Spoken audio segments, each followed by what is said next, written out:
Hey, welcome to another edition of Let's Be Creative. My name is Hannah, and usually I'm here to teach you improv, but today I'm going to change things up a little bit and we're just going to talk acting.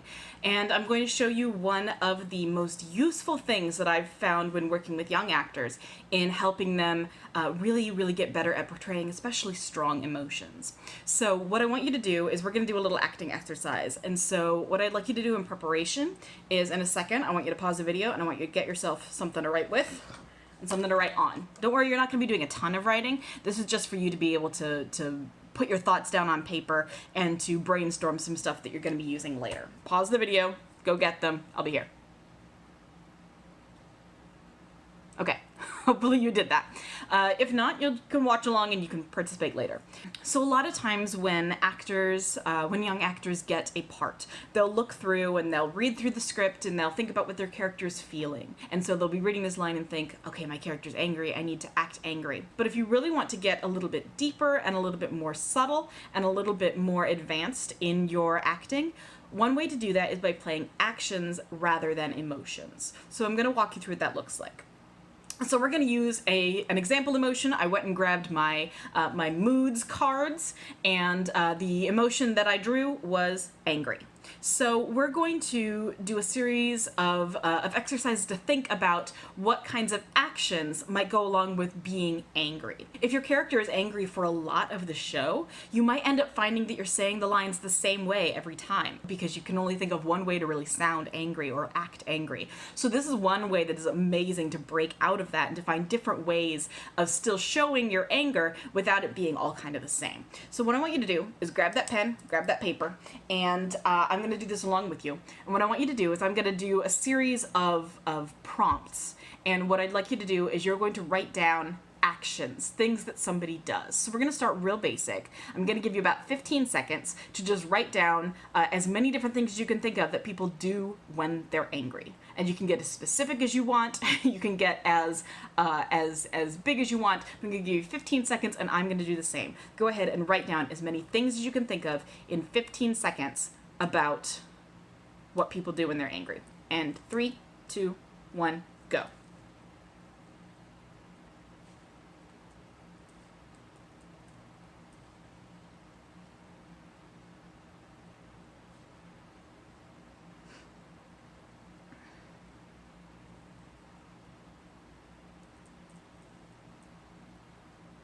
All right, so I ended up with like 5. So let's get more specific. I want you to think about what might someone who's very young, think like 3 years old or younger. If you have a little brother or a little sister or a little cousin, you might find this easier to think of. Otherwise, think of like babies you've seen on TV. What do very young children, maybe who can't even speak yet, what do they do when they are angry? And go.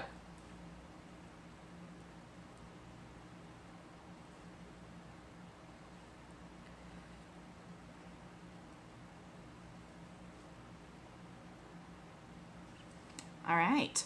Okay, so now let's go to the opposite end of the spectrum. I want you to think of someone who's very old, who's much more of an adult. They're probably not going to be responding the same way a baby is. So what does an old person, a grandparent, an elderly person do when they are angry? Go.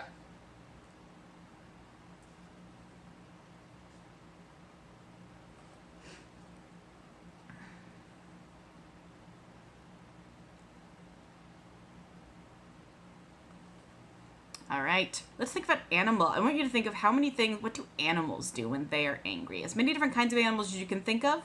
15 seconds, go.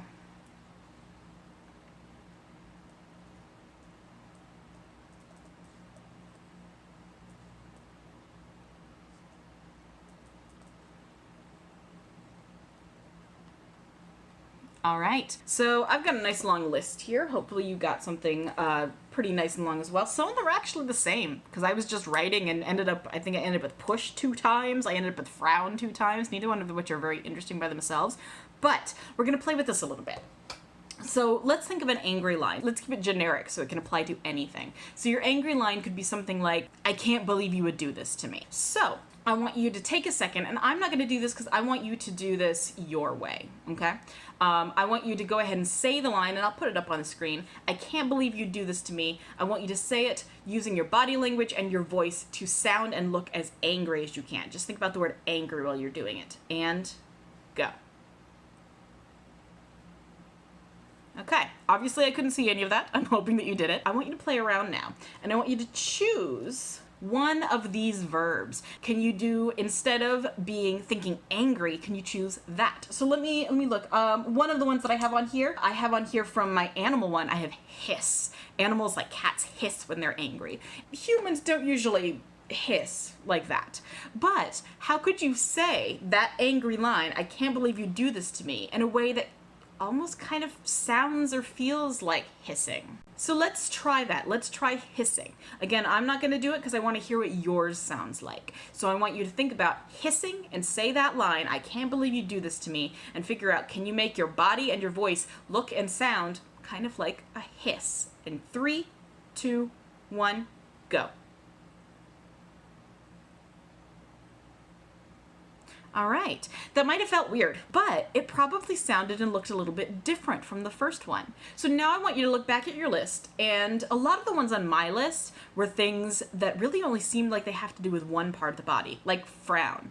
Frowning involves your facial expressions. You don't really think of frowning as sounding like anything if you speak, and you don't think of frowning as looking like anything necessarily with your body language. So the trick is figuring out, how do you make your whole body, including your voice, seem like it's frowning? I have frown and yell and cross arms and shake head, all of which are really, really specific body parts that you move and work with. I want you to choose one of those from your list. And if you don't have any of those on your list, I want you to choose one of those from mine. Yell, stomp, frown, cross your arms, or shake your head.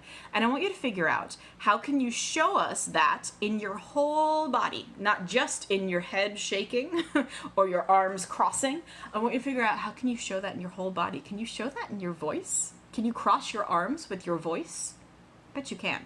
The first time, you're going to be like, I didn't like that. That didn't make any sense. That felt weird. So I'm going to let you do it 3 times in a row. Just couldn't believe they did this to me. I can't believe you did this to me. I can't believe that you did this to me.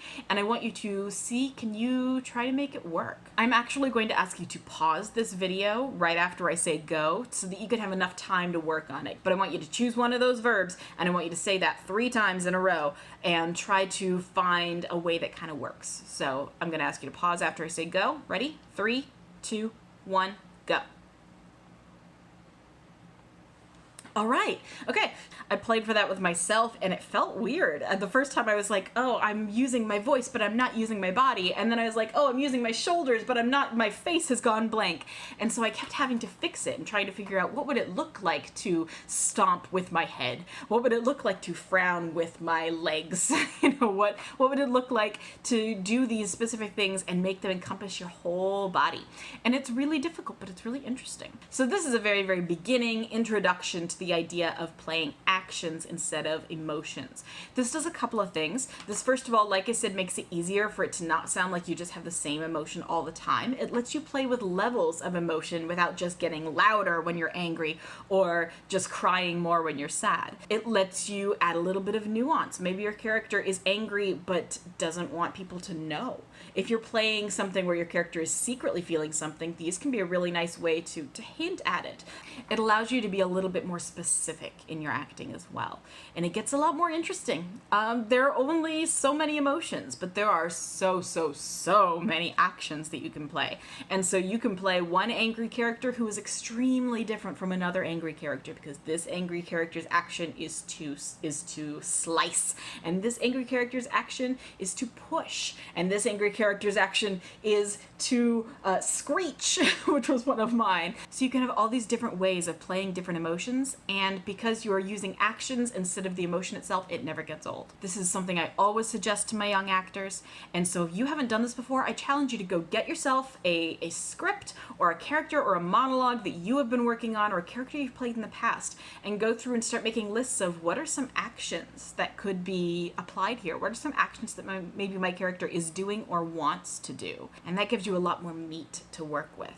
So hopefully this is helpful for you. I'd love to know, what did you write down on your list? Share a picture of your list, or type it out in the comments. Let me know what you added to your angry list. Don't forget, we have Let's Be Creative content every Tuesday and Thursday at 3:30. So tune in next time, and we'll see you then.